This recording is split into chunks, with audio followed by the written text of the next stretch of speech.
Howdy folks, and welcome back to No Guarantees. Today, I'm going to be going over how to leather wrap your steering wheel in your car for less than $20. In this case, our test subject is going to be my 1994 Jeep Wrangler. Some of these Jeeps, like my other 94 Sahara, have a leather wrapped wheel from the factory. I've always liked the look and feel of it a lot more than those cheap vinyl wheels. So let's see what we can do to make that one feel like this. Here is that cheap vinyl wheel. Surprisingly, this one's held up pretty well over the last 30 years. It's a little dirty, but it doesn't have any brakes or anything, which is nice because once I put that leather wrap on here, you're not going to feel anything through that wrap. Here is everything that you're going to need in order to get this done. The first thing is going to be the wrap itself. I chose to go with a kit. This one was on Amazon. It was $15 or $16. I went with gray as I felt it would be a good match for the interior, but they have a bunch of different colors. The next thing you're going to need is something to cut those strings. I have an X-Acto knife and some scissors. You're also going to need a tape measure to measure and figure out which kit you're going to need if you're going that route. This piece of string is what I use to help measure the circumference of my wheel. And then I just have some rags and some degreaser to clean off the wheel before we get started. If you have a nice carpet or interior, you might want to get that out of the way or be more neatly when you spray it down, but I've already pulled mine out for replacing my family bar. So I'm gonna let this dry, and while it's happening, you can go ahead and measure your wheel. First measurement is going to be your diameter. So take your tape measure, put it across the wheel, and these YJs have a 15-inch wheel. So that's gonna put us in the M category. The next measurement we're gonna have to take is the circumference. Take your piece of string from before, put it around the wheel. Take your thumb and mark where that distance is. That is going to be the circumference of your wheel. Take your tape measure, measure it, and in this case, the YJs have a 3.5-inch diameter wheel. So that puts us neatly in the M2 category, and I will note that puts us right on the outside of the M2 category, which I think is going to be good because that wrap is going to be nice and tight, but we're gonna have to see how that plays out. Your next step is going to be to choose your color. I decided to go with gray because I feel it matches the wheel pretty well as the dash, especially after I paint it with this spray paint. So these are about as close as the website offered. The other option that I considered would be black, and I think that would go well with pretty much any interior combination. Now that we've got all the prep work out of the way, I'm gonna move the tripod inside and we can get to putting on the wheel wrap. Now we can move into opening up our packaging. So on the inside of the packaging, you've got your leather wrap and 3 needles with string. Those are to do each of your 3 sections. The intent of this kit is to have you do a woven stitch, meaning you just kind of do loops on the inside. If you'd like to do something a little fancier looking, you can do a baseball stitch, which would be the 2 needles switching sides of the wheels. So you go across and across, across, across, and that makes it look more even along the inside. Now you can take your leather, pull off the packaging, and we can stretch it onto the wheel. And you're gonna wanna decide where you put your seam. So in this case, I'm gonna put this seam right at the bottom because I feel like that's gonna be least noticeable, and I think most people will probably do the same.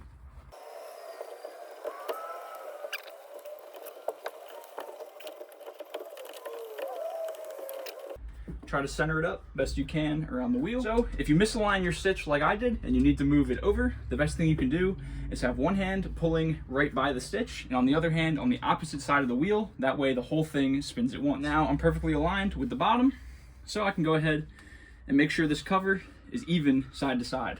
And I think because the YJ wheel has these nubs, I'm actually gonna pull the front a little bit past, or I guess up to the inside of that nub, which is uneven, but I think it's gonna make it look the best by the time we're done.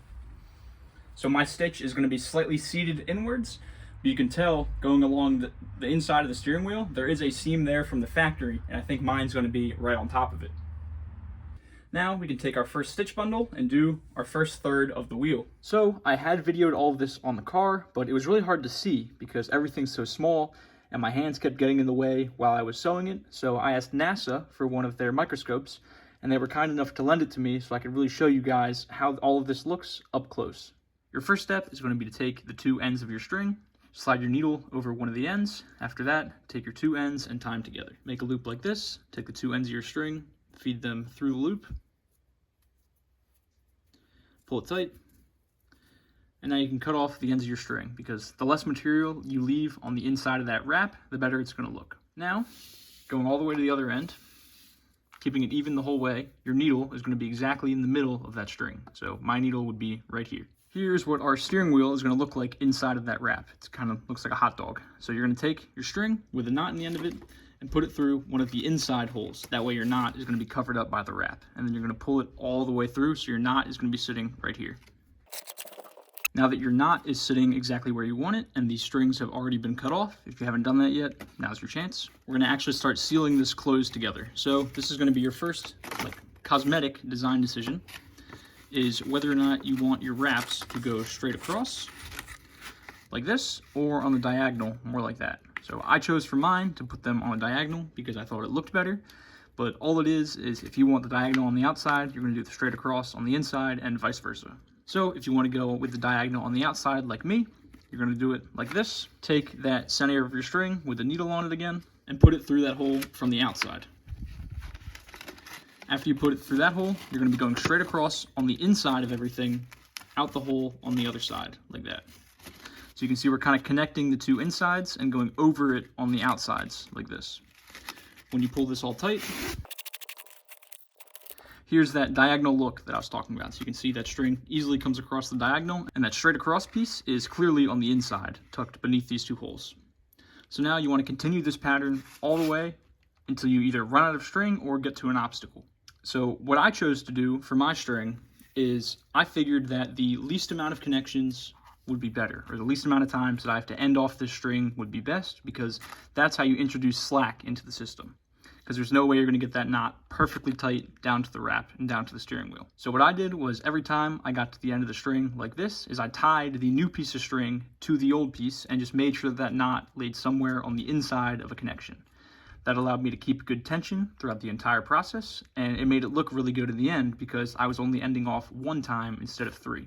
Now that we're a couple wraps in, you can kind of see what this looks like. I can't pull this as tight as you would with the actual wrap, but when you pull it tight, it really neatens up all these rows, and I think they look pretty good on the diagonal like that. Something I forgot to mention earlier that I can't really show with this because of my materials of construction is that while you're doing this process, you want to make sure you keep some sort of tension on this string, because if you let it go loose like this, you'll end up with tight spots and loose spots all the way around the wheel. So while I was working on the one in the car, granted it holds itself up when you're in the car, I would pull on this side of the string with this, making sure to keep tension on this and all of the crosses before it. Well, I could use my other hand to feed it through and start the new channel. After it was through, I would pull all the slack out of it, all the way down so there was no slack here, and then I would let go with this hand. That keeps tension on all of your previous rows and keeps your first row nice and tight. So now, let's say you've gone all the way around the wheel and you made it back to where you started, which would be right here. So I'm going to call this hole and this hole one and the same because I'm working linearly here. You want to take your needle, push it through that hole from the outside, and you want to take out all of this slack through the middle of the wrap.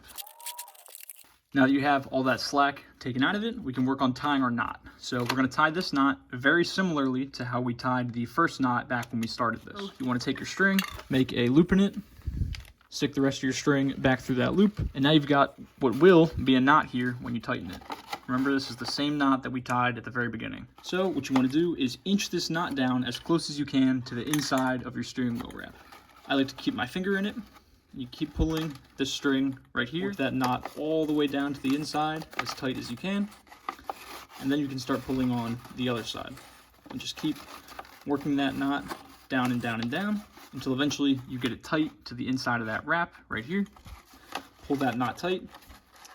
Then you can take your knife or your scissors, cut off the two ends of this. I took the end of the scissors and I would push down on that knot to push it on the inside, and then you're all covered up like this. So you have all of your things in a row. This one is the one right here, so it looks even. You won't be able to tell anywhere that there's a seam, and you're able to keep tension on it the entire way around the wheel. My main gripe is with the center emblem. They're very hard to find, they fade over time, and when you can find them in good shape, they're quite expensive. The easiest fix I have to kind of clear up this fogginess in here that builds over time is with a can of clear coat. This clear coat takes up any fine imperfections in this emblem. So if I just take my clear coat, you can see now, hopefully that shows up on camera, that it's much, much clearer than before. So I'm going to leave this to dry, and while I'm doing that, we can clean up the spokes of this wheel. You can tell this one is a lot cleaner than the other two, and that's because What I've been doing is taking a little wadded up piece of tin foil and some WD-40, spraying it on the spokes of the wheel, doing my best not to get it in the wheel wrap. And then you can take this piece of balled up aluminum foil and use it to polish the spokes of the wheel. You can then take a rag and clean them off. I'm not too worried about all of the muck in here on all four corners that I can't really get to with the aluminum foil, or anything that's on the inside in there, because it'll be covered up by that horn button once it's done drying.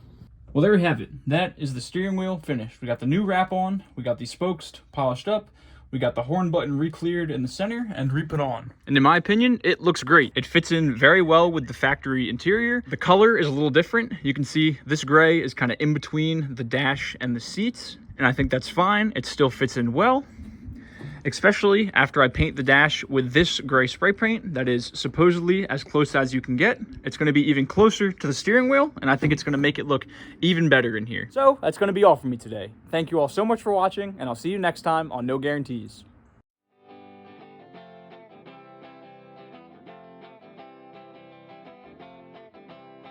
This pan of paint